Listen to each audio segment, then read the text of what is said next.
All right, good afternoon, everybody. I think everybody here knows my name is Jaap Vos. I'm the director of the School of Urban Regional Planning. Welcome to our celebration of World Town Planning Day. Many of you, I think, have walked around and see the exhibition downstairs, one floor down. I think the students and faculty have done a great job putting all the posters up and showing the research that we're doing and the programs that we have. So the rest of today, we're going to basically have three more things, if I'm correct. I want to make sure.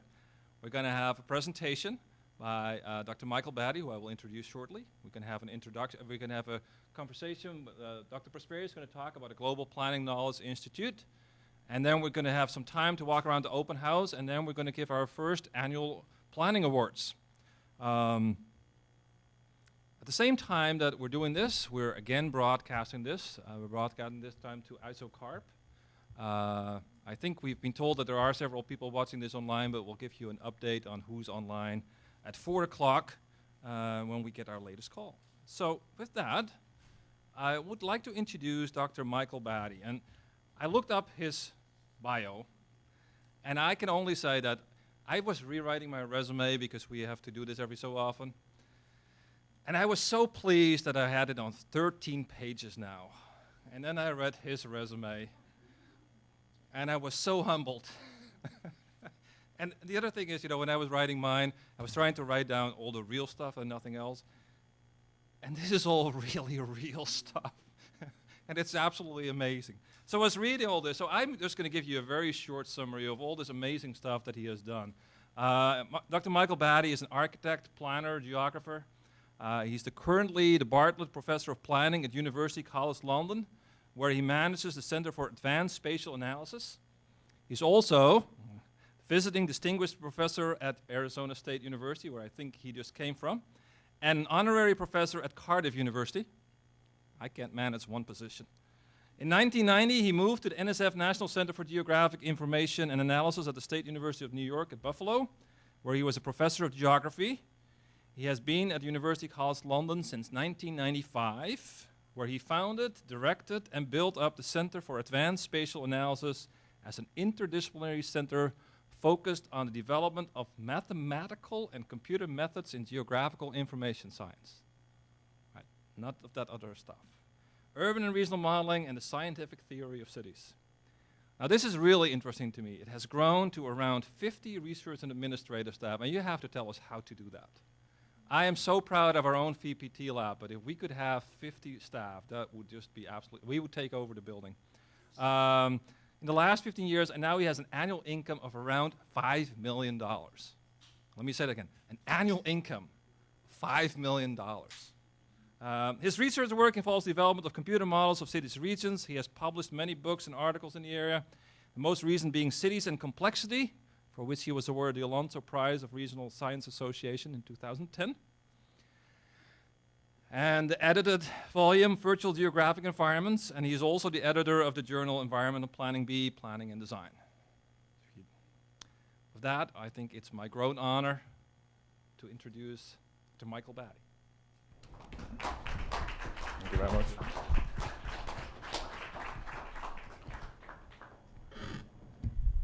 Okay, let me just get set up with the information technology. Okay, well, thank you very much, Dr. Vos, for that kind introduction. Let me say that, in a sense, that I'm best known, not for anything that Dr. Vos has said, but if you actually go to my website, well, go to my blog here and look under my CV, or indeed go to our website. This is our website at University College London, the CASA website, and just drill down to me. Then you'll see that I'm best known for the fact that in 1956, when I went to secondary school in Liverpool, I was born in Liverpool, UK. In the school, and indeed if you go to the website, you'll see a section of the school photograph. Me as a small boy, 11 years old, with short pants, basically, because people in Britain wear short pants. So I guess in Florida here you wear shorts anyway, but in Britain, little boys wear short pants until they get to 11, and then they put them into long pants, basically. But if you look at the school photograph, and it's a boys-only school because British education back in the 1950s, before the 1960s, when they kind of merged things, that you went to primary school and they were mixed schools, okay, from 5 to 11 you were mixed, and then when the hormones began to kick in, basically, they sort of separated you. So at that age, from 11 to 18, if you were to go to university, not many people went to university, but 11 to 16, basically, you were in boys and girls school. So in this boys' school, on the school photograph, if you look closely, and at one point when we put this up on our website, this photograph, we said, can you tell, it will give you a prize of one of our books that we produce in CASA if you identify the most famous person on the photograph. Well, it's quite easy, of course, if you key in on the web. It's called Quarry Bank, the school, and it's in Liverpool. It's in 1956. But, of course, there on the back row is John Lennon, basically, who is 5 years older than me, and who went to a grammar school in Liverpool. And, of course, Paul McCartney is still alive, and George Harrison went to one of the other grammar schools in Liverpool, Liverpool Institute. Poor old Ringo didn't go to a grammar school. He went to a secondary modern school, basically, because back in those days in England, in the UK, we separated kids at age 11. You took an examination, and basically 20% of kids went to the grammar school, and the other 80% of kids who they thought were going to go into, build houses and all working men's pursuits, etc., or working girls' pursuits, went to these secondary modern schools. Anyway, Lennon, McCartney, and Harrison, of course, went to, they were clever kids, basically. I mean, they didn't go to university, but at the same time, in the of course, they all began in the early 1960s. At the time when I went to university, when I was 18 in 62, that was when the kind of pop music craze really sort of happened in Britain, that the groups began, basically. Prior to that, it was basically Elvis and the Everly Brothers and all this sort of stuff. But after that, the groups began. Of course, the Beatles were the main group in 1962. In the first year of university, when I did architecture, in the class, basically there was a girl who had gone to Dartford Grammar School, and of course Mick Jagger also went to Dartford Grammar School. He went to the boys' Dartford Grammar School, she went to the girls, and so she knew Mick Jagger. Mick Jagger went to the London School of Economics for a year, and of course he was set up the Rolling Stones at that point, and of course the riches beckoned him out of university. But nevertheless, those were very interesting times in that context. So if you do go to our website, and if you're not interested in anything that I'm going to say from now on, go to the website and look at the picture, basically. I also test people as to whether there are any other well-known people on the photograph, and there were. I mean, if you kind of slice the population so that a tiny fraction of reasonably intelligent kids go to grammar schools and you train them up, basically, then you're going to find there's other quite well-known people in there. There's a number of well-known politicians, basically, in the British sense. You probably wouldn't know those in a sense. We don't have any prime ministers in that context. But have a look at the website. And, of course, if you look at our websites, then these two websites, then what you will see is a lot of, besides all of this interesting kind of social content, then you'll also see sort of what we do in our group. Now, this afternoon, what I'm going to do is to spend a little bit of time talking about a new theme that's been developing very fast over the last 20 years or so. It probably goes back 20 years, where we're thinking about approaching what we would call complex systems. I've called it complexity in cities. And one of the things that's going to happen this afternoon is that David Prosperi, who you know, will talk about a Global Planning Knowledge Institute. And to some extent, one of the main reasons why we need a Global Planning Knowledge Institute to think globally in this context is because of the increasing complexity that is going on in society. So my theme really, in prefacing what David's got to say, is to really talk about the reason why cities are becoming more complex in that sense. So essentially what I'm going to do is I'm going to argue the case that that cities are becoming more complex. I have to convince you of that to some extent simply by walking around and looking at cities and thinking about them 20 years ago or 40 years ago or 100 years ago, etc., then probably you can grasp the point that things are becoming more complex.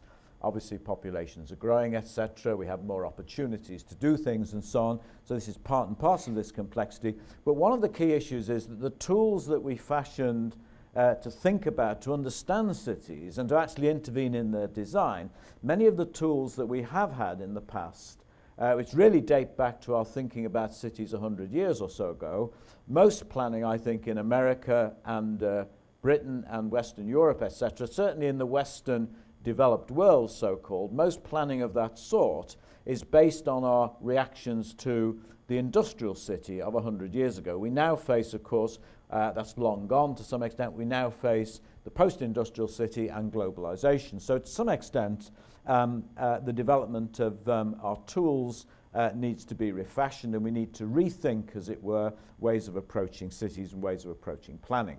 I don't need to tell you this here in Miami, because clearly in many senses, this is a point in the world economy where there's a great flow of people from different nationalities and parts of the world. It's a kind of like New York to some extent. Miami is clearly one of the kind of points where you get vast currents of immigration from different parts of the world in that sense. And in that sense, this is part of this increasing complexity. So let me say a little bit of what I'm going to do. I'm going to go through this fairly quickly and keep it rather informal. It's not going to be technical in any sense, but I want to make a few points about, first of all, about what it means that cities are getting more complex. How can we measure this? Then to some extent, all of this measurement is about connecting people. Cities really are places that connect people. We can think of them as machines, if you like, that we've invented about connecting people in that sense. Of course, one of the issues in terms of the next 50 and certainly the next 100 years is that, well, we passed very recently the milestone where more than 50% of people in the world are now living in cities. You go back 50 years, it was 20% or 25%. Really, by the end of this century, everybody, with the exception of certain difficult areas of the world, failed states and so on, but by and large, 95% of people will be living in cities by the end of the 21st century. Now, that's really part and parcel of this complexity. The early proponents of this go back 50 years. This is not a new idea in that sense. There are really no new ideas under the sun in some senses. But so this is not a new idea, the fact that cities are complex in certain ways. But Jane Jacobs, for example, who wrote the book, The Life and Death of Great American Cities in the early 1960s, Christopher Alexander, the architect, these were two people who really anticipated to some extent what's happening at the moment. One of the things about cities being complex is that they lead to surprising predictions. The idea that things that surprise you, in a sense, relate to what's happening in cities in that sense. Probably the best example of complexity in society is the recent financial kind of crash, to some extent, that really nobody anticipated it. And what's interesting is that the credit crunch of 3 or 4 years ago, when it began, nobody anticipated it, although there were people who said, you know, we cannot sustain the kind of boom that was going on to some extent. People who looked at it, but there was no notion that we would crash or the world economy would crash in the way it did do. But of course, what's interesting now is that the anticipation of the kind of complexity in which is now related to sovereign debt is also not been anticipated. I mean, who would have thought that the European economies would be in the kind of state they were? Of course, if you go back, in hindsight, it's easy to say, well, if the governments bail out the banks, you know, and then the governments take on the debt, then eventually the governments may actually face the debt crisis if they do this. So to some extent, in hindsight, it's easy to predict. So and this is really part and parcel of this notion that the world is a surprising place, and this is part and parcel of complexity. What it leads to is the need to intervene at key pressure points, that we're very good in terms of planning and cities at intervening all over the place, in a sense, and to some extent intervening at the wrong pressure points. So part and parcel of the new science that might get developed is to intervene at the right pressure points in cities, and also, as part of this, less is more, the new mantra for planning, to intervene less than we did in the past, more appropriately at the better places, and to intervene less in some sense. And to some extent, I think some of these ideas would be would be well served by setting up what David's going to talk about, which is a global institute. Okay, so let's have a quick look at ideas about how cities are becoming more complex. Now, to some extent, cities are about connecting people. Jane Jacobs said that. More recently, Ed Glazer, who's an economist at Harvard, in his book, The Triumph of the City, has said this, that cities are really about interactions. And as they grow, a city of n people has potentially n squared interactions. If we think about people in this room, there's probably about 40, 50 people in the room. We've got potentially 50 squared interactions. If we all interacted with each other, we'd have to have 50 squared. Now, that's based on the point that I interact with you and you interact with me. That's 2. So, okay, 50 squared. If we get rid of the 2 and we say an interaction is just 1, then it scales it down a bit. We might not count our self-interactions to ourselves. So there is a formula, which is a modification of the n squared formula about interactions, which you can take. It's basically n into n minus 1 divided by 2. I'm not going to bore you with the details, but essentially, as we grow things, as we get more population, you get n squared interactions. Now, of course, in a city of 1 million people, you can't possibly have every person can't interact with the 1 million people, etc. A city of 10 million, you can't interact. But generally speaking, in cities, we get more than proportionate. As we increase the size of the city, we get more than proportionate interaction. You can think of that in the context of a small group, in a sense, that you can know everybody. When the group gets a bit bigger, you don't know everybody in a sense, but you probably know a little bit more than people in the small group. So the fact that cities get bigger gives us more opportunities. So this is changes in scale and size as they grow. It's what the biologists call allometry in this sense, and the economists call economies of scale or agglomeration economics. In other words, as we get bigger, we get qualitative changes in the nature of the things that we've got. With qualitative changes in shape. You can't have a mouse, for example, shaped like an elephant. In a sense, that's a change in scale. And as we change in scale, as we change biological systems in scale, then you get changes in shape to actually compensate. These are qualitative changes, and this is what's called allometry by the biologists. And in some senses, as cities grow, they change in shape. There's some interesting and surprising things about this. Now, I think my battery is gone on my little pointer. So what I'm going to do is, David, have you got your pointer? Otherwise, I'll have to go back to the PowerPoint on there. Maybe we'll. Maybe I'll go to the PowerPoint, and then our technicians will. Our IT people will do this. But let me actually just put on the next slide. And while they're actually doing that, I've probably got to. You move forward. Okay. I can actually point. Okay. So let me just walk over here and stay. Oh, okay. We've got the. Yeah. Okay. Very good. Okay. So it's gonna.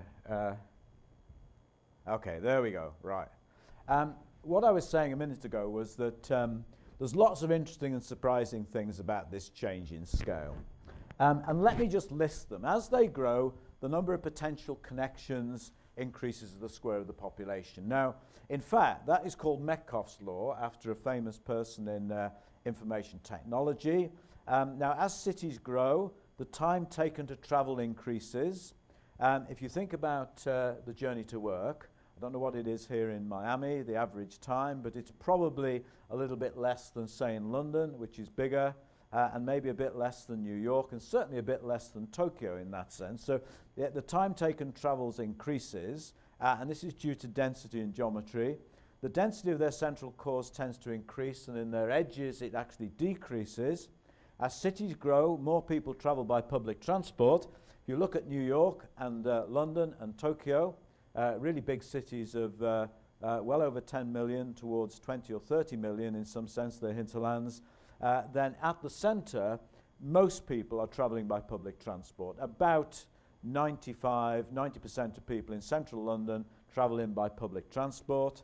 much the same in Manhattan, perhaps a wee bit less in Manhattan, certainly much the same in Tokyo in that sense. That really you cannot have really big cities and people traveling by automobile. So there are qualitative changes. This is not saying big cities are good compared to smaller cities. It's saying big cities are different compared to smaller cities. As they get bigger, the average real income of a city and its wealth in that sense increases slightly. That this is West's law after Geoffrey West, who's one of the complexity theorists at Santa Fe. As they get bigger, they get greener. This is Stuart Brandt's law. Stuart Brandt of the Whole Earth Catalogue in his recent book says that big cities tend to be a bit greener to some extent. They need less infrastructure per capita to keep them going. In some respects, and in that sense you have more opportunities to make them greener. Certainly if people travel by collective public transport, then they get to go greener. And as they get bigger, there are less of them.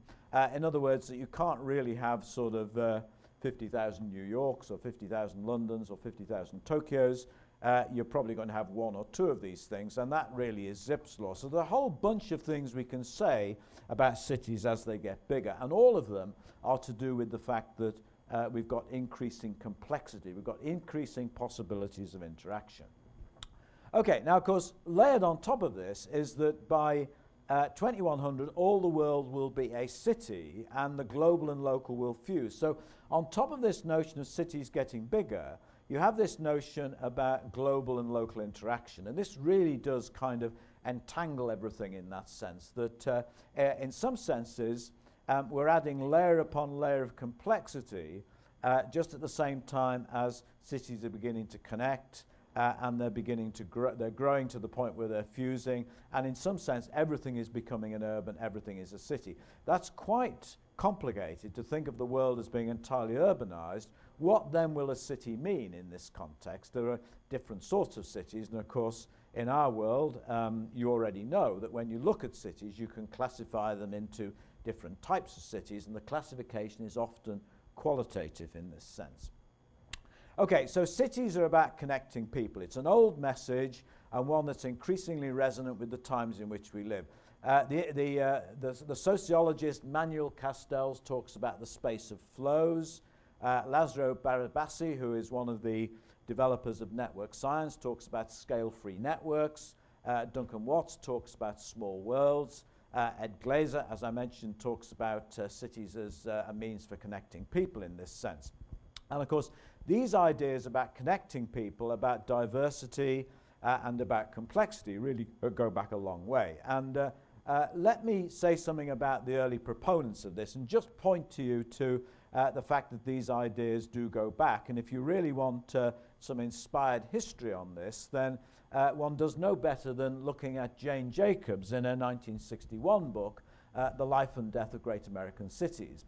Now, Jane Jacobs in her book really talks about, much of her book talks about the destruction of the old city in the face of the development of the early and the industrial city. She talks about the destruction of New York and the neighborhoods in that context, but her message, in fact, is that cities should not really be thought about as machines in this context. They should be thought about as biological systems, systems that renew themselves, that regenerate, self-organize. They evolve from the bottom up, not the top down. And of course, in the 1960s, when we began to refashion planning, we thought of cities as being based on highly centralized kinds of systems, the so-called systems approach. The complexity sciences, which has emerged since then, is really a kind of a rediscovery of the fact that systems are much more like organisms than they are about machines. Now, this is what Jane Jacobs said in her book. She said, and I'll read these out very quickly, cities happen to be problems in organized complexity like the life sciences. They present situations in which half a dozen or even several dozen quantities all varying simultaneously and in subtly interconnected ways. So in other words, she's really saying that if we want to study cities in some sense, we really have to get to grips with these ideas about interconnections, how people are connected. Now already, I've only been here in the building for about an hour and a half, couple of hours or so, but I noticed that a lot of the material that you're working on here really, in a sense, is very resonant with these ideas. I looked at some of the presentations downstairs which looked at the role of Miami within the region, about connected commuting, about trade flows and so on. And to some extent, Jane Jacobs is saying we really need to get to grips with cities in these terms if we need to understand them. Down at the bottom here, she says, why have cities not long since been identified, understood and treated as problems of organised complexity? If the people in the life sciences were able to identify the difficult problems as problems of organised complexity, why have people professionally concerned with cities not identified the kind of problem they had?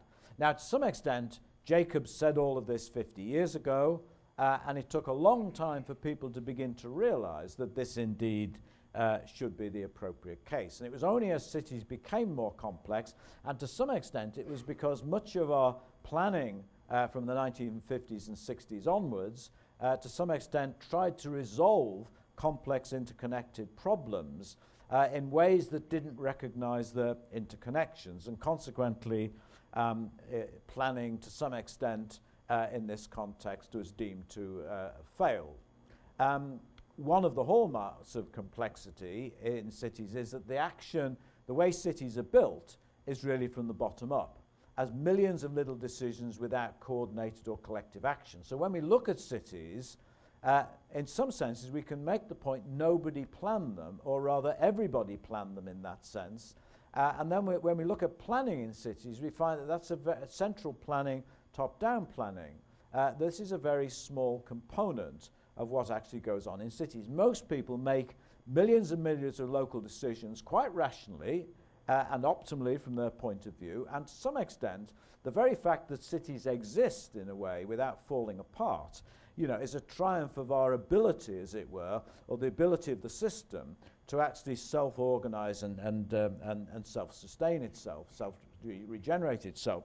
You could say that about the economy. Apart from our major crashes in the economy, etc., which occur fairly periodically, most of the time the economy works without any central coordinated action in some sense, that our coordination comes from the bottom up in that sense. It's a mystery. Nobody really knows why it's so. Jane Jacobs said it about cities, but Adam Smith in 1776, who wrote The Wealth of Nations, he talks about the invisible hand in that sense, which again was the notion that the economy held itself together through division of labour, through agglomeration economies and so on. Now let me give you a simple example which has become popular over the years about complexity in cities, and rather a surprising emergence. Now, I can't actually run the little program for you, but let me tell you what it's all about. Imagine that we're divided into two groups. We'll call them red and greens in a sense. So if you're a red person, then you support the red team, etc. And if you're a green person, you support the green team. Now, it's often an inappropriate analogy, because sometimes red and green is for Catholics and Protestants or something in Northern Ireland or something like that, but that's very orange and green or something. But in a sense, we'll forget that. We'll think of them as supporting the red or the green team in this context. And the object of the exercise, to some extent, is that if we assume that you're quite content to live with an equal number of, so you're red, for example, you're quite content to live with, in a neighbourhood with 50% of the people around you being green, okay? Or if you're green, you're quite content to live with 50% of the people around you. But if, more than 50% live in this context, then you'd think about moving, that you really don't want to be plagued every day, if you're supporting the green team, with walking out of your house and then all your predominant green neighbours saying, why aren't you supporting us, etc. You can put it down to football teams in that sense. So you would actually move. But you're quite content to live in a 50-50 situation. Now, that's a very mild preference to be among your own kind. If we start off with a random distribution, now this is random meaning that these are chosen literally randomly by flicking a coin of reds and greens in a sense, and we put a few gaps in them so that you're going to find in this random distribution that some of these reds are going to have more half the greens around them, and some of the greens are going to have more than half the reds around them, and in that case they will begin to shift, and they'll actually shift to a location of one of these empty spaces.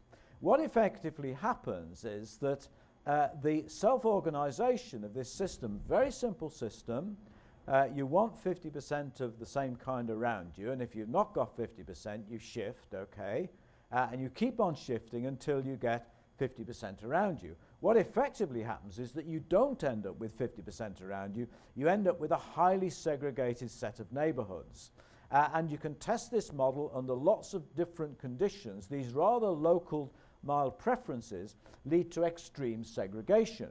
And in some senses, what we see in cities is extreme segregation, and we often associate it with extreme attitudes in this sense. Now, there may be extreme attitudes, but generally speaking, this little model shows you that some very simple effects of shifting, if you don't get your 50% around you, lead to a situation in which the majority of people have 100% of people around them in this sense, and you have these very segregated neighborhoods.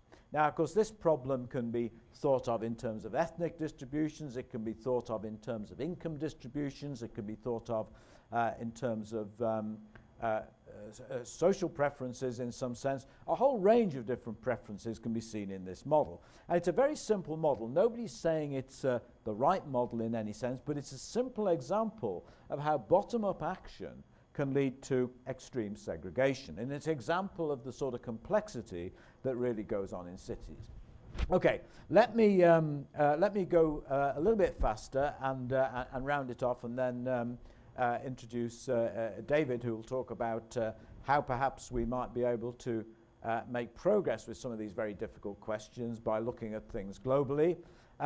Less is more, to some extent, is one of the kind of key issues that, to some extent, complexity theory suggests that if we have an understanding of the complexity of cities, we might actually be in a position where we can intervene at the correct pressure points in this sense, and maybe intervene a little bit less. That Mies van der Rohe, the famous architect, said less is more in terms of thinking about modern architecture.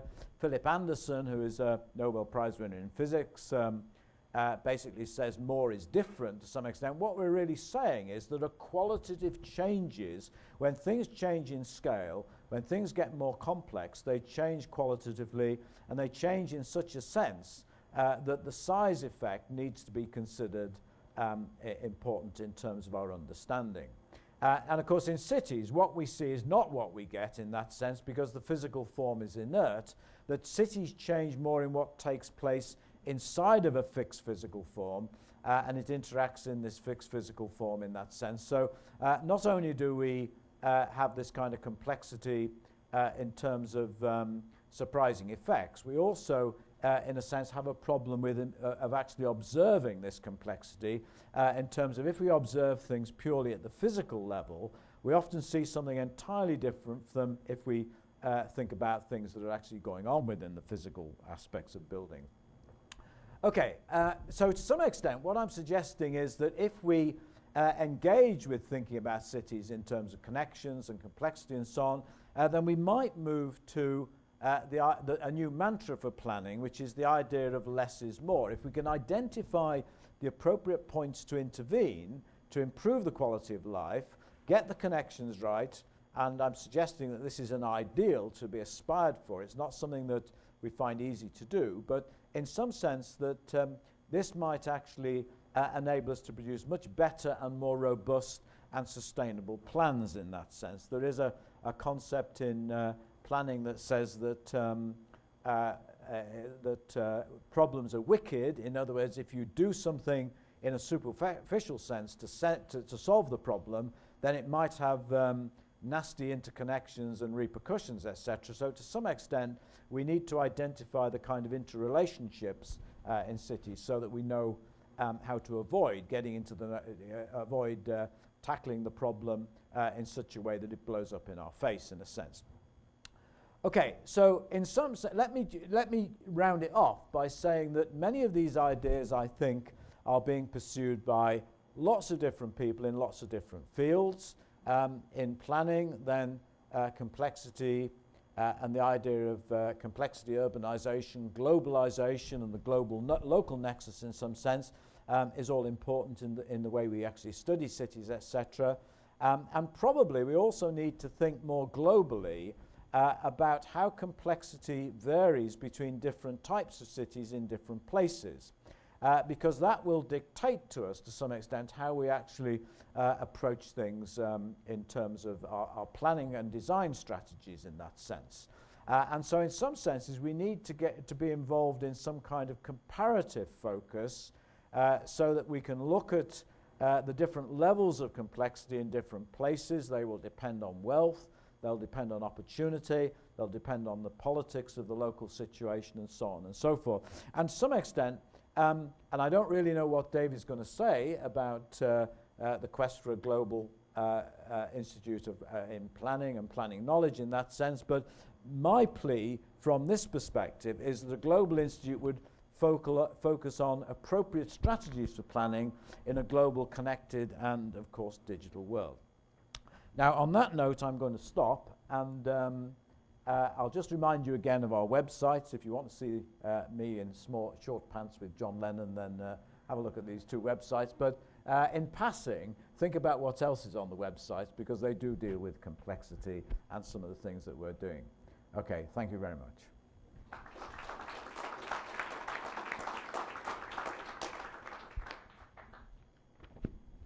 I want to do one question. Can I do a question? Moderator, am I on? Sure, you're on. Okay, so I just got back from a conference where I had to comment on the new Dutch national spatial policy. And what was intriguing is that the Netherlands is probably the most overplanned country in the world, and they have decided to back off of planning, and there's only two key elements: economic competitiveness and the transport infrastructure. So they have gotten the message of less is more, and letting everything else sort of self-organize around these one or two key atomic elements.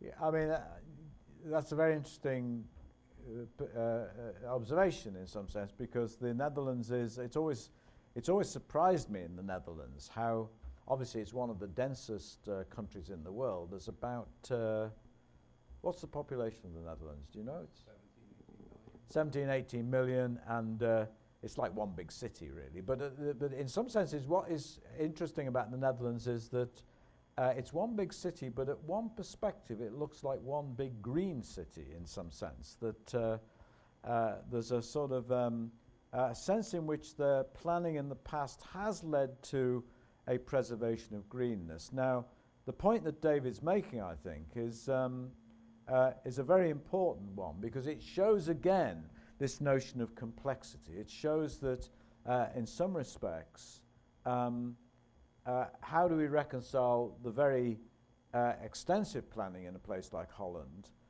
with the kind of messages that we're talking about? And I'd be interested in knowing their reasons for moving to that, in a sense. To some extent, that's been true, I think, of a lot of Western societies. It's a backing off in terms of planning for a lot of reasons, that certain aspects of planning, particularly in housing, have led to really quite severe problems. Certainly in the United Kingdom and France, and I think the Netherlands too, public housing has been a manifest disaster, largely because it's been imposed from the top down. It's not let really people kind of, develop their own environments from the bottom up, in a sense. Okay, now I think, should we move on? Okay, so let me, this is like a chain letter really, isn't it? I mean, sort of, Dr. Voss introduces me, and then I talk, and then I introduce David Prosperi. But let me, the feature to some extent this afternoon is David talking in his role as chairman, I think, of ISOCARP. Is that correct? Or vice president? President? Vice President, okay, of ISOCARP. And he's going to talk about a global knowledge planning institute. And he is Henry D. Epstein Professor of Urban and Regional Planning here at Florida Atlantic. He came here in to Florida Atlantic University in 1989 after a stint at the University of Cincinnati, where, among other things, he was engaged in founding and co-founding the Journal of Planning, Education and Research, which indeed is, well, he says here, arguably one of the top 5 planning journals in the world. I find that the JPER is indeed, in many senses, the flagship journal of what's going on in education and research in that sense, and I would agree with him entirely. It's one of the top journals in the world. Of course, it is the journal of the, to some extent, of the ACSP, the American Collegiate Schools of Planning. David was also involved back in the 80s in editing and reviving, really, the Pergamon Elsevier journal, Computers, Environments and Urban Systems, which was subsequently edited by, in our group by Paul Longley, and more recently is now edited by John-Claude Thiel, who's at the University of North Carolina at Charlotte. At Florida Atlantic, David has served as founding chair of the school. Indeed, in those days, it was the Department of Urban and Regional Planning. Obviously, it's going somewhere as schools move from, as units move from departments to schools. That is a good thing, I think. It shows expansion and progress to some extent. He led the program here to accreditation of the APA in just 6 short years. And he was also instrumental in helping create the current configuration of the College for Design and Social Inquiry. I must confess that it's actually a very intriguing name, College for Design and Social Inquiry, in that sense. He's the author of over 300 publications, presentations, and reviews, including prize-winning papers at EURISA, PISTA, and UDMS. That's the Urban Data Management Society conferences. And he's also focused on his research on spatial economics, cultural economics, and most recently, he says he's discovered complexity theory. Oh, you're just saying that, I mean, sort of. But nevertheless, he's now entering into his latest project, which is the proposal and formation of the ISOCARP Institute. So over to you, David.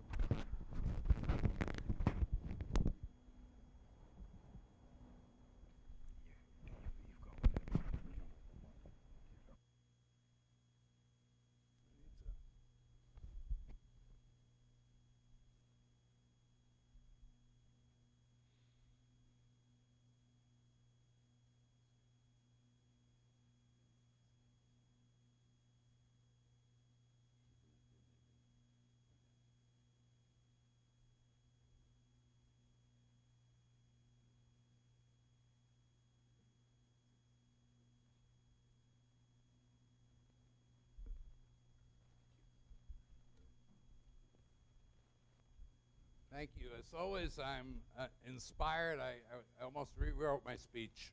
But you will actually see elements of self-organization in what I'm going to say.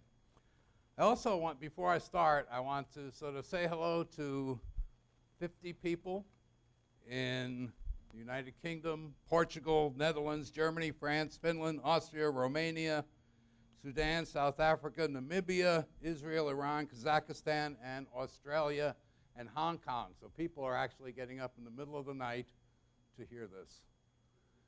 You should go back to bed. Okay. This is, the impetus for this is ISOCARP, which is the International Society of City and Regional Planning, and their new initiative, the ISOCARP Institute. And I have been elected to be the vice president in charge of academic development in the ISOCARP Institute. And I really want to take this as an opportunity to sort of share first ideas. And it's also World Town Planning Day. So World Town Planning Day has been around for a while. It's an initiative that came out of Latin America, and it's really a celebration of planning. It is not very popular in the United States. It is popular around the planet.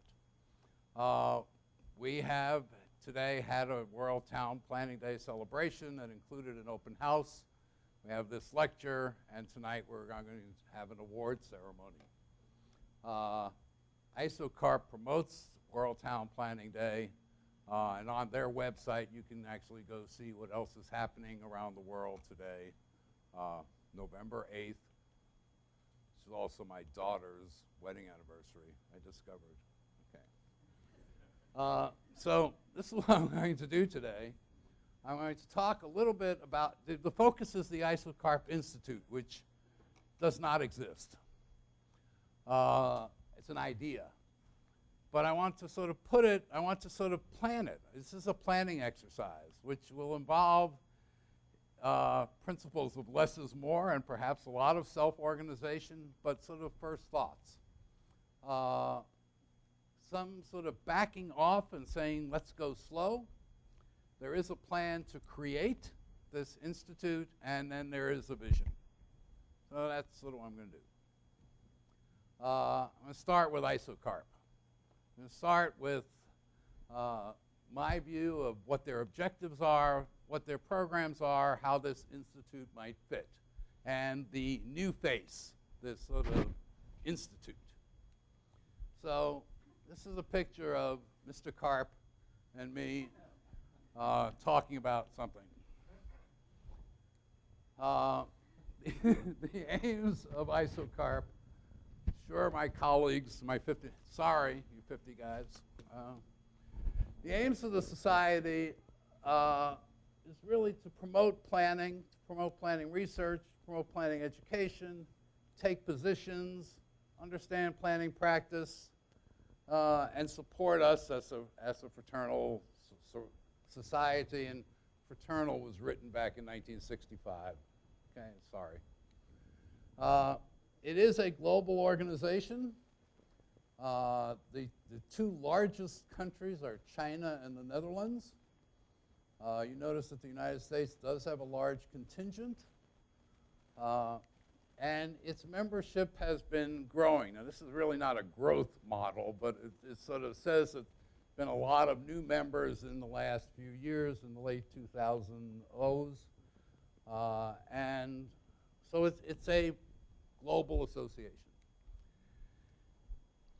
To now, they have sort of focused on 5 major things that they do. One is that they have an annual Congress. Most of you know that I've just gotten back from China, where the Congress was a week ago. They organize urban planning advisory teams, which are teams of consultants that go into places on the invitation of the local communities. They have young planning professional workshops, typically in association with the annual Congress, and Carl Bursa from here actually went on one of those 2 years ago. There's an awards program, there's a publications program that includes a book called the ISOCARP Review, which has been picked up by Taylor and Francis. And then there's other events which are not as well organized. These are the leaders of ISOCARP. This is the heart and soul of ISOCARP, as in most organizations. And there are 9 vice presidents. 8. And this is color-coded because there's something new happening in ISOCARP. This person is the only existing member of the old executive committee. Everybody else is new. So there's new energy, there's new life. These 2 positions are totally new positions. The normal blues are things that work pretty well. And this is an area which does not work very well, and it's not her fault. Okay? It's just sort of a different kind of problem. And then there is a scientific committee that sort of is there. Okay, but ISOCARP is only one of many, many, many, many, many organizations, which I've tried to organize according to 4 categories. One are sort of professional organizations, the APA, IFHP, UPSC, the Global Planners Network, it really exists. And then there are the academic organizations, the Association of Collegiate Schools of Planning, ASOP, the urban groups, the regional groups, the landscape architecture groups, the technical groups, all of these groups. Then there is the globally oriented NGOs, United Nations things, and then smaller NGOs. On this slide, I tried to sort of describe a professional organization and what they do, this thing. And over here is sort of the groups that ISOCARP currently has relations with and groups that they don't have relationships with, and this is really just a sample, but it's meant to sort of imply that the pie is bigger than we currently view it. This is academic organizations, sort of what they do. They all sort of do this. And again, who ISOCARP has connections with and who they don't. And again, sort of looking at the universe of opportunity. This is a map of academic organizations. Not a very good map, but sort of there are all of these groups which form the Global Planning Education Network. And then, of course, there is UN Habitat and everything that they do, and these world urban forums that typically draw 10,000 people. So if you really want to be inundated, Naples, September 2012, be there. And okay. And these are sort of the topics that they have talked about. And ISOCARP actually has a fairly strong relationship with UN Habitat. This is a slide that I got off Facebook this morning from Rick Stevens, who is a member, an ISOCARP member in Portland. And this is an attempt to sort of catalog planning organizations. Now I guess technically this is a network, but it has no properties. Has no, we don't know what the n squareds are or what the permutations are. We have no idea, but this is sort of a start.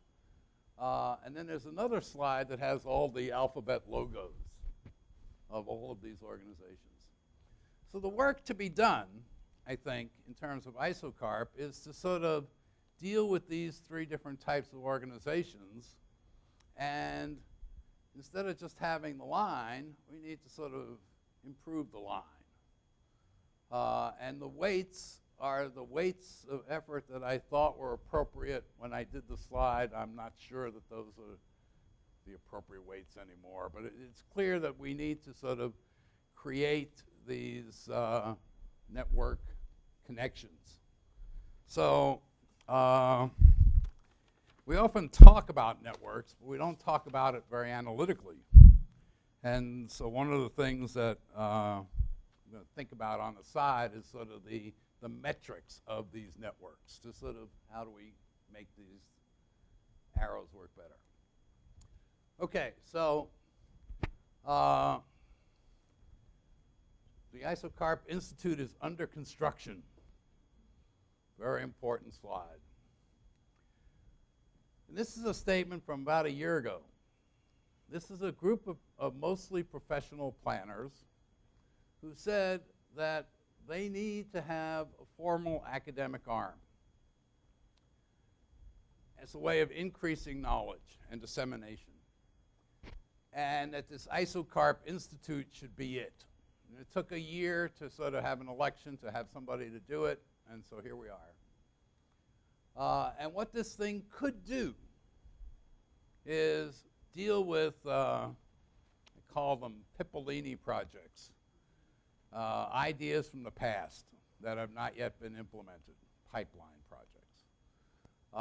The other is to be more direct in dealing with universities, and the third is to be more direct in sort of seeking public and private sponsors to do more knowledge work.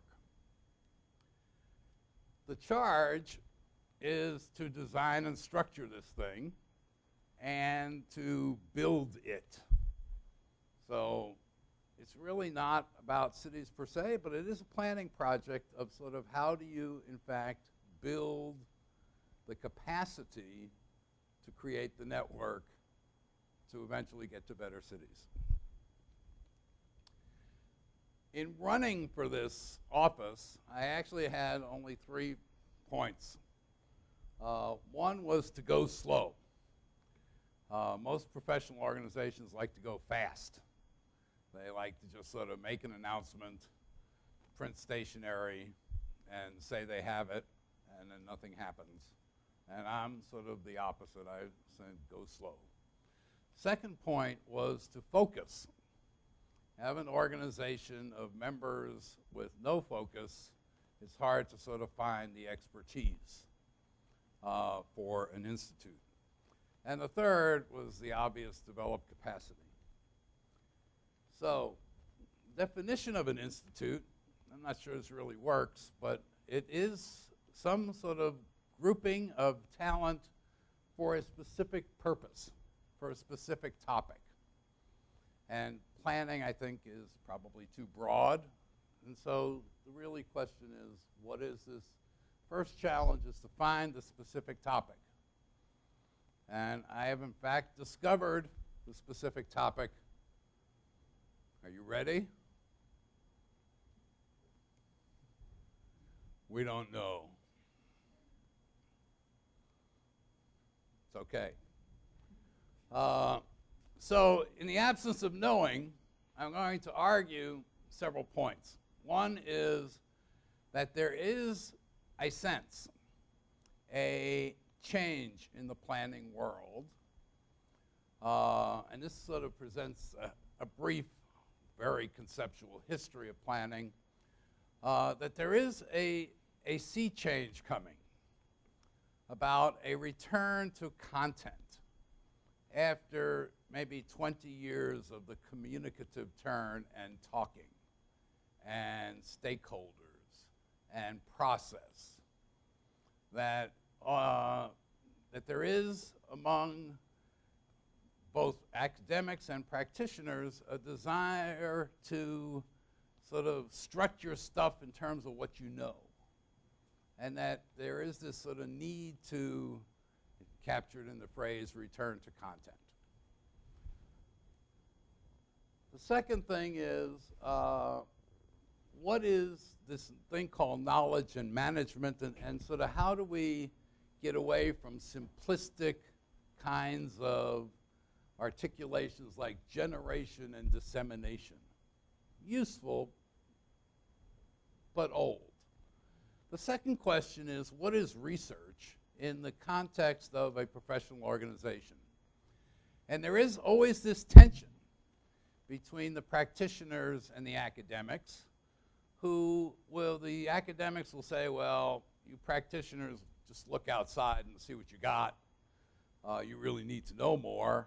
And the practitioners say, well, the academics are just a bunch of eggheads who really can't see the real world. And part of the way to sort of overcome this is to sort of define scholarship differently. So there was this man in the 1980s named Ernest Boyer who conceptualized scholarship in terms of 4 different functions. So it was the scholarship of discovery, that's the egghead. And then scholarship of integration, scholarship of application, and scholarship of pedagogy. So, and all of those scholarships, in Boyer's view, were legitimate. And hence you start to see these days the formal disciplines sort of starting to break up, and the creation of topical or area types of disciplines. And of course, at the bottom is that in the current era, knowledge is worth something. You know, this is not just the free public data thing, but process knowledge is worth something. And there is this knowledge economy. So it's sort of a third view. Ready? We're going to take the picture. Okay? So I have been reading, I wish I had finished, this book called Knowledge Power, written by Alan Wilson, who is a staff member at CASA in London, University College London. But the important thing is that he's also been knighted. Okay? This is Sir Alan Wilson. This is almost better than Prince Charles.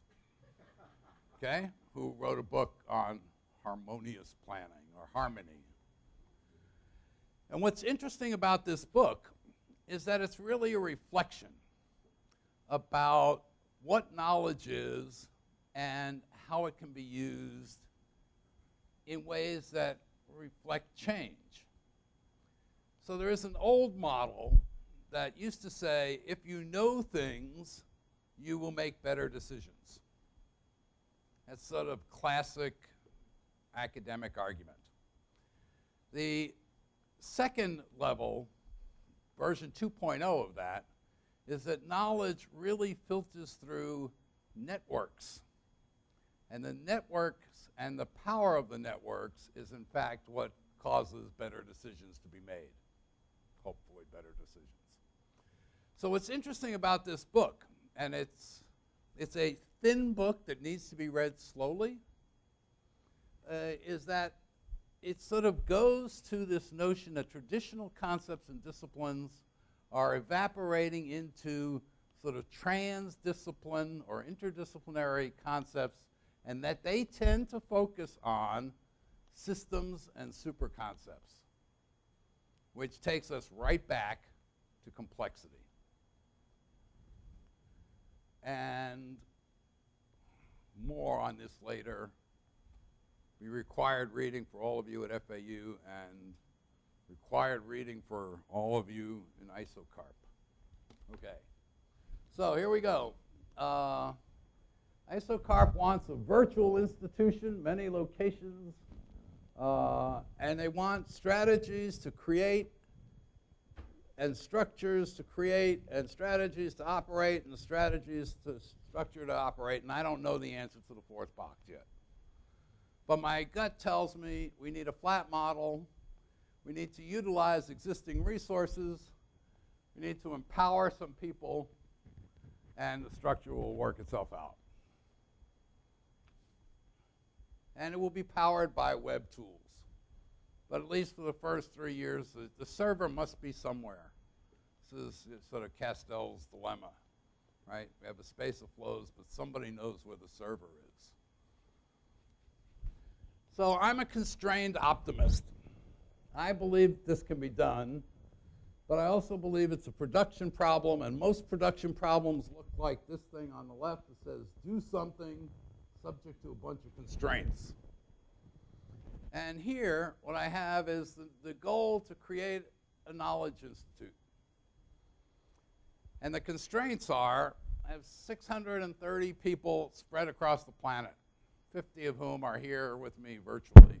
I appreciate that. Whoops. See, I feel it. I've been told not to do that. As a volunteer organization, we know more about each other socially than we do professionally. We have no resources. We have overwhelming capacity in other organizations, but we do have good personal contacts. My go slow is a sort of a 3-year plan. One is to sort of listen and to have some first events. The second year is to start rolling out some educational products. And by the third year, this capacity hopefully will be there, and we will be able to be a competitive organization. One of my favorite slides is this notion of gears, that the big gear moves slowly, the small gear moves fast. And if you want to get this big gear moving, this thing has to be spinning very, very, very fast to get me to move a little bit fast to get this to move a little bit. okay? But this is just sort of different scales of effort. But the emphasis is clearly here. If I create this, then nothing happens. This has to create the movement, to create this movement, to create this movement. So what I have done is I've done a survey of ISOCARP members, all 630 of them, because it's easy to do. And we had some conversations at the ISOCARP Congress in Wuhan. And this may be a bit boring for the FAU folk, but it's really a planning process. Think of it as a planning process. Okay, so I sent this survey out and basically asked 5 questions. Is this institute sort of a service for you, or is it a new revenue-generating product? Should the institute focus ISOCARP? What's the market for training? Should ISOCARP get into its own sort of educational business? And most importantly, what can you do? What resources can you bring to bear? Okay, I got 15 computer-generated rejections. I got 25 good responses. I got 20 responses with, good job, David. Congratulations on your election. You're really, okay. So this is a question of service or product, and I apologize for the typing, but it's really a database for me. The answer is it's split. People want both. There's some sort of notion that they want to have their own journal. There's some sort of notion that they would like a better website that's sort of like a wiki website for planning that has summaries and syntheses. And on the other side, there is this notion that the talent in ISOCARP is so good that people will be willing to pay to go to workshops to sort of learn the skills of experienced planners. When I asked the question, should this institute play a role in focusing the discussion with ISOCARP, the answer was, I think yes, and it's the dominant answer because the others were no, no answer, all this other stuff. So the no's was only like 2%. On what? And here I thought it was sort of interesting. There was sort of some notion of creating innovative consulting teams, how to sort of put together teams to deal with things. The second thing that comes up is infrastructure and energy and finance, things that the urban designer typically does not talk about. And I really like this last one buried down here at the bottom, that ISOCARP should actually be like a I'm going to get in trouble, a tweeter, but sort of like the CNN of the planning world. Sort of be the first to know who knows what they know. This is sort of a little survey about the market for training to sort of see who, in fact, is interested in what and where. Okay.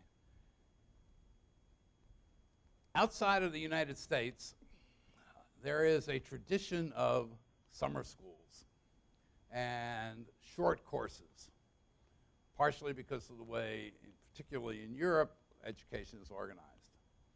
And there are existing schools in various states of development, and it's a very hot topic. Most universities, reputable universities in the Europe planning world, are doing short summer classes. Everybody from the very top, ETH in Zurich, down to the very bottom, which is everybody else. Okay. But the question is, should ISOCARP do its own school, or should it just sort of be a partner? And the answer is sort of interesting. The answer is that these 630 people, or the sample that I had of the 630 people, are really not sure. But what they are really trying to get at is their own identity. So it's almost sort of like I'm not sure what it is. It's sort of, it surprised me that the answer came out this way. We want our own identity. We want to have our own brand. So it's much like a city sort of developing, or a network developing, wants its own brand. Okay. Other comments and potential resources. The three that stuck out were use the Brussels office, working with national delegations, and the people in Russia, where this conference is going next year, want to do something, so we will follow that through. Okay. I asked for a framing meeting in Wuhan. Framing meetings are sort of short, small, laid-back meetings where people who are interested sort of come in and do a charrette kind of thing. What I got was being placed on the opening day program and talking to over 1,000 people, and obviously that wasn't the venue for framing. So we sort of had these barroom talks instead. And they're sort of, they sort of are all over the place. Why am I doing this to ISOCARP? We don't need academics. And notice that it was an ad hominem attack, like I created this. Why are you doing this? Somebody else says, I don't see the need. Don't step on the toes of Aesop. Set it up as an independent foundation in the United States. That's because they're mad at the Dutch. Should be a foundation that can bail out ISOCARP. Parallel structure to existing programs. Does my work fit into your institute? There's a lot of your and my here. Okay. So, here's the vision. Ready? Don't do this, right? Okay. Here's a bad idea. This is the non-vision. This is the we don't need the institute vision. So we'll just get some person or group to sort of stand behind the existing programs and be support. I think, like a good vice president in charge of a particular portfolio, it's a bad idea. Okay. So I sort of organized this as sort of topics, networks, and products. So the notion of an institute is something about high level and both research and education. And topics are still, that's the boomerang symbol from before. We don't know what the topics are. And there's sort of two ways to do this. One is to sort of systematically search for things that are contemporary topics, and the other is to respond to topics of opportunity. So a topic of opportunity, for example, is when I was in China at 2 o'clock in the morning, I get a phone call from the United States, which is 2 o'clock in the afternoon, perfectly reasonable, asking if I want to go to a meeting of UN Habitat, United Nations, several major banks, the World Bank, to talk about housing systems. We would like the ISOCARP Institute to be involved in this project. Of course, I said, yes, I would love to come. But knowing that I don't even know who we are yet. But it's a topic of opportunity. And I do believe that we should pursue those things that sort of come across our plate. The other is the more sort of structured contemporary or concerns. Second area is sort of this research function. And what I'm doing here is sort of trying to leverage what we already do. Trying to sort of attach a new activity to an existing Congress in the fall, typically, an existing Congress in the spring, and to sort of get folks who are in the ISOCARP network to sort of go other places. The next mechanism is this notion of creating research networks. A lot of organizations create or allow or encourage members to create research networks, topical groups. Within ACSP, there is the Economic Development Group, the International Group, the Minority Development Group, the Environmental Group, et cetera, et cetera. The idea here is to sort of put out a number of feelers to create research networks among ISOCARP members, but also to allow non-ISOCARP members to be part of that network. And these ideas here are just sort of, to me, common sense ideas and somewhat reflective of what my understanding of ISOCARP congresses and publications have been over the last couple of years. But the point is to create the networks. And the networks would sort of meet once a year.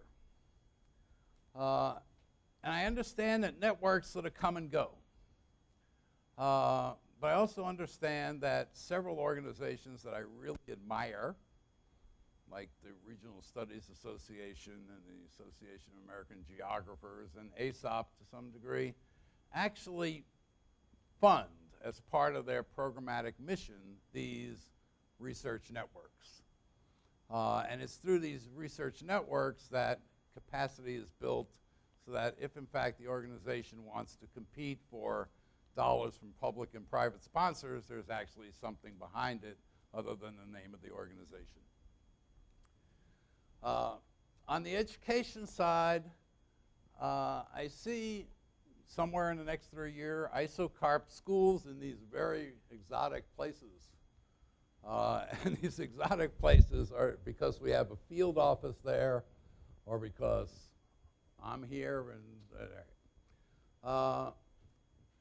I think it's reasonable to approach people in leading academies to sort of ask if there's room for an ISOCARP member, a practitioner, to sort of come and be in residence. So some of you know, we need the camera on two Alexes. A camera on two Alexes here?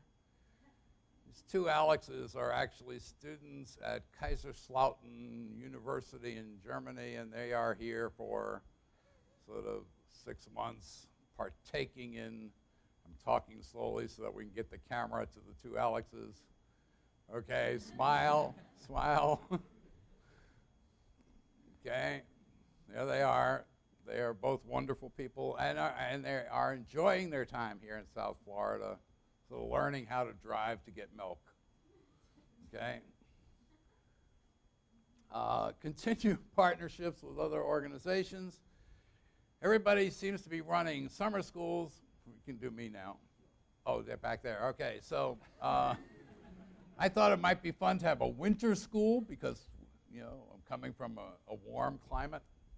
And then there is the Abu Dhabi model, which is some sort of education and workshop 2-week event. So here's what I see. I see an operational structure that self-organizes, not around me, but around 4 programs. Need to find a dean of the ISOCARP school. Okay. England, Portugal, Netherlands, Germany, France, Finland, Austria, Romania, Sudan, South Africa, Namibia, Israel, Iran, Kazakhstan, Australia. Is there a dean out there to sort of run this ISOCARP school and coordinate using our resources? I see sort of 2 more people that are needed to be network coordinators. And notice here that I've reduced the networks to 3 because of the capacity of PowerPoint. And a research director who would do both symposia and some basic services. So the call is out for three or four people who will be the heart and soul of this ISOCARP Institute.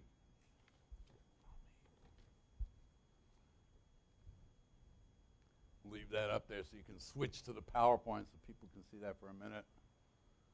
Anybody interested? Okay. So, what have I been talking about? Hopefully, a first impression of what the ISOCARP Institute might look like. From our humble beginnings, we actually have an office. There it is. And we have 1/20th of Anna McMaster's time.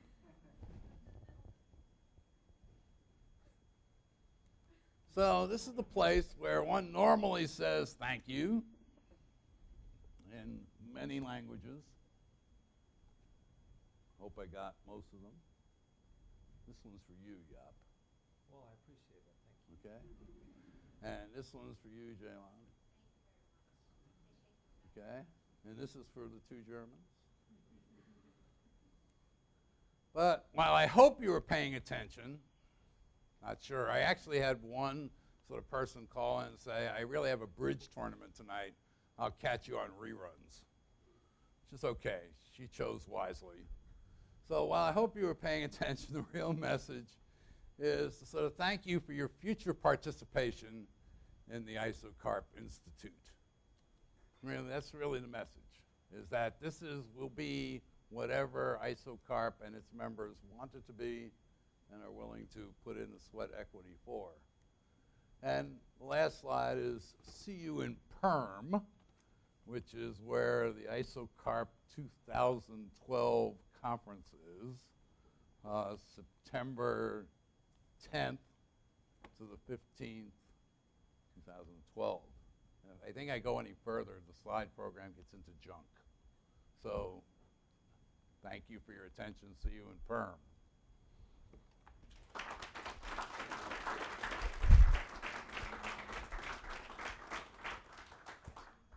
Am I moderating? You're moderating. I'm moderating. Okay. No, I'm not moderating. I'll get another phone.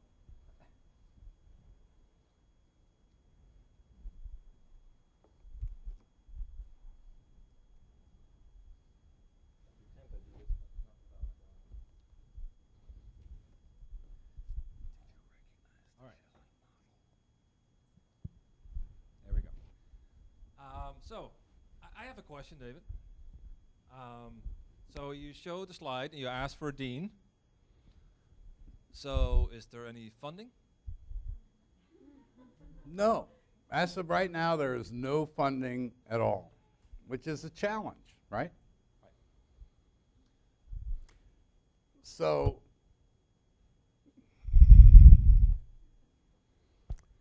no, there's no funding. Well, but that's really the point, right? If there is no funding, you have an idea about what the institute needs to be, but how do you set that up, even if you go slow, with very limited capacity? You find, you create networks, you write proposals, institutions, including ISOCARP and ASOP and ECTP and all these groups are now writing proposals to the European Union. I see the creation of networks as the development of teams of people who will write networks under the ISOCARP banner. ISOCARP has had some success in doing Plan for All, which is a data harmonization program, where they were 1/20th of the team. So I see it as sort of going slowly by creating those networks to write proposals. I also see it being somewhat easier to run educational programs where ISOCARP would not make a lot of money, but there would be some. And then I also see what's missing from this is the funding mechanism. So that if there was, in fact, a dean, that person would be able to structure educational opportunities in the marketplace as a for-profit school, like a private school in the United States. So all of these activities would have to pay for themselves because ISOCARP is not rich, which is the big challenge. All right, anybody else any questions?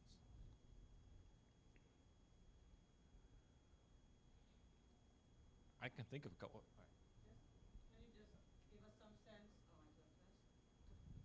David, can you give us some sense of the distribution of members? I mean, you said 630. Some of these members from developing countries, or where are the majority of the members from?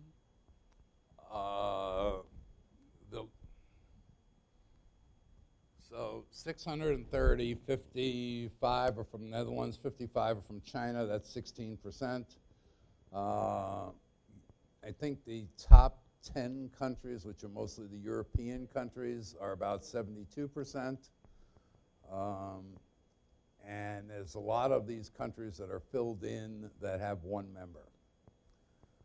So part of the market actually is to go to these one-member countries and say, we need, we're going to help you get 5 members by sort of doing sponsored training, or just talking about basic planning.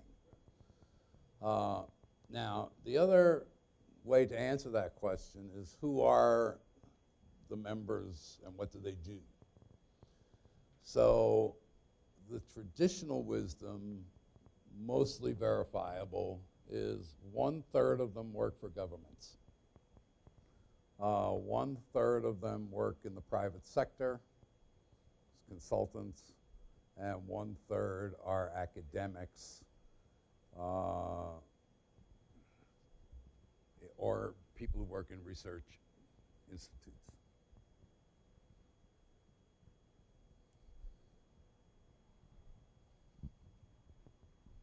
You have this young professionals program. Is that for, what is the limit on that? And as young scholars, why should we get involved in ISOCARP? What are the good reasons for that? Excellent question. Mr. Vice President's other, okay, all right. The Young Planning Professionals program is for people who have 5 years of experience and are under 32 years of age, who are going to be leaders of the planning profession. And typically, they come from all over the world, and they meet typically in front of the annual Congress, and they do a studio charrette kind of problem.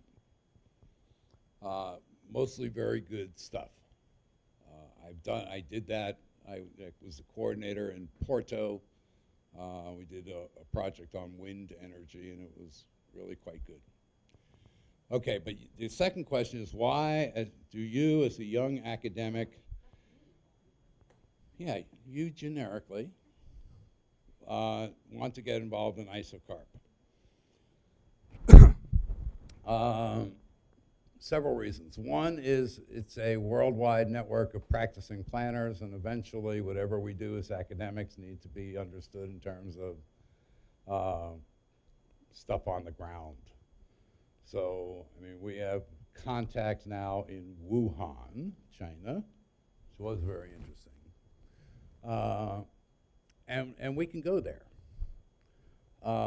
and do work.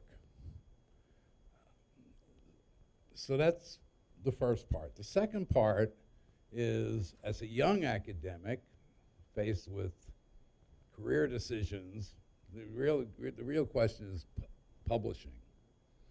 All right, and the answer is it's getting better. There is this ISOCARP review published by Routledge. Chapters are invited. There is every so often these special issues of journals which come out of the conference. So, you know, the latest one is in the journal Cities, which came out like this month with 12 papers from the Porto conference, heavily rewritten, including a paper by Feliciano and some guy named Prosperi about low carbon planning in some place called Broward County. There is, I think, in this proposal with the Institute, a plea for more of this kind of activity. So I would say to a young academic, here's your chance to do a special issue of a journal as a leader by just sort of exerting some energy. There is this sort of desire for an ISOCARP journal. If that in fact happens, I anticipate it would be something like the APA journal. And in an organization with 630 people, there is going to be a need for talent on the editorial board and or leadership positions, and that could also be an opportunity. I think the opportunities to publish subsequent to the initial involvement in ISOCARP are very high. Are there organizations from other professions that, international organizations that could serve as a model for ISOCARP that have maybe run into the same issues in setting up such a type of international organization with different professional organizations kind of, you know, the same issues involved? Great question. ISOCARP is 47 years old, so it's sort of had its growing pains. But it's sort of at a point now where it's sort of stable and sort of poised to grow. So it's at a plateau. It's at, in complexity theory, what we call a phase transition. It's either going to die or it's going to become great. It's going to become great. And so I'm not sure that other professional organizations are the place to look. I think it's a sort of a generic business problem of how do you create product lines, how do you maintain energy, how do you build the density of the networks so that the organization does not rely on 3, 5, 7, 9, 12, 15 people, instead relies on hundreds of people in these research networks.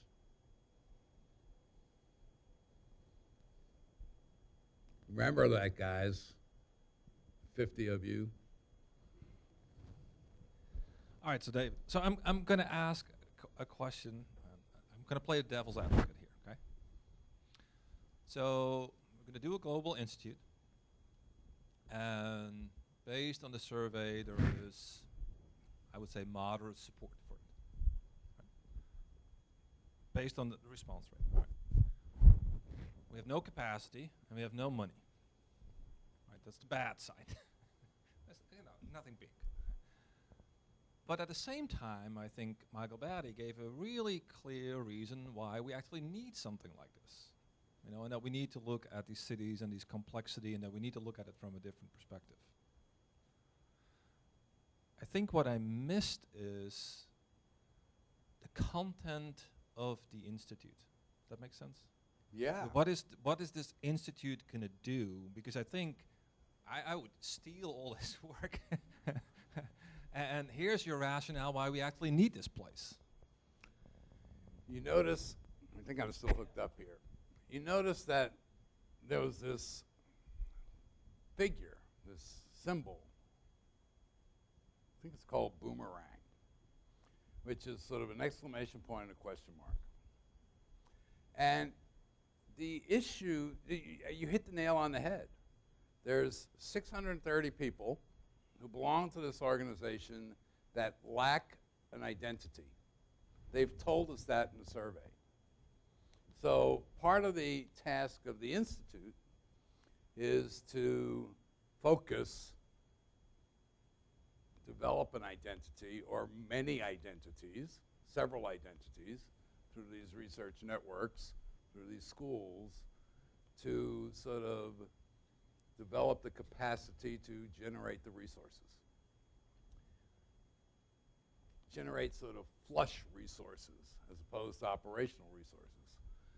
I do think that it's possible. Started this program with no resources, started other programs with no resources.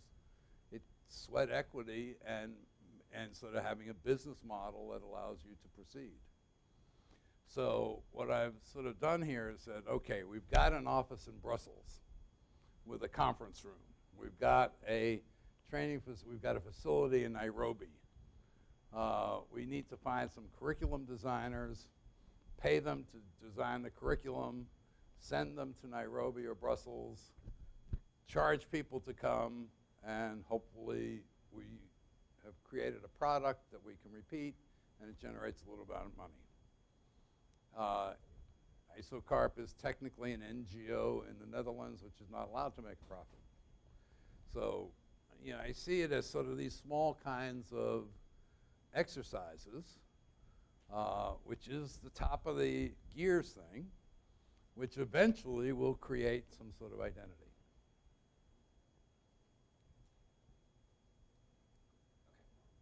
There is no answer. No, your answer's fine, but when you said gears, I think the gears tell you what the challenge is. You're trying to make this big gear work. Yeah. And as you said, because of that, that small gear needs to work really fast. Yep. But the only gear that is really working hard, I think, is your gear. The middle gear right now. Right. And the middle gear is right now moving both those Yeah, gears. but the middle gear is pleading to get little gears, right? It's a plea So for I little think gears. you have 50 little gears online and another 50 here. Right. That's 100 gears. It's 1/6 of the organization. We've made progress. All right, anybody else, any questions? Actually, I just have a comment. Have you thought about to collaborate with some international organizations like NGOs, UN Habitat, you know, and also some UNESCO and some other organizations, so that we can actually establish a reputation and get the ISOCARP's name out to the world? So that's just my comment. The answer is yes, of course, and it was there. And the question is, it's sort of that slide about here's ISOCARP in the middle and here's these other three things, and we have these relationships. So the Nairobi office is in fact the UN Habitat office. And there is a linkage on paper and through an MOU. We agree to like each other. So MOUs are really the first step in sort of creating partnerships. The key is to take it to the next level. Okay?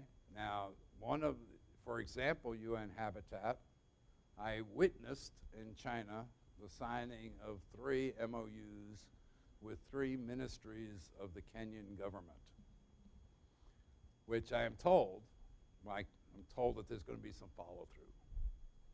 Okay? So precisely. But the key is to sort of make the arrow go both ways. That ISOCARP has to give to and demonstrate its brand. Okay? I mean, some of the surveys question the brand. But the other side of that is the desire to have a brand and to have an identity. So I think the challenge of the Institute is to have an identity. Just like the challenge of South Florida is to have a regional image. It's the same problem. All right, anything else? All right, well, thank you very much. I think we're having a short break here, and then we'll have awards at 6:30. Yes. All right, thank you, everybody. Okay, thank you.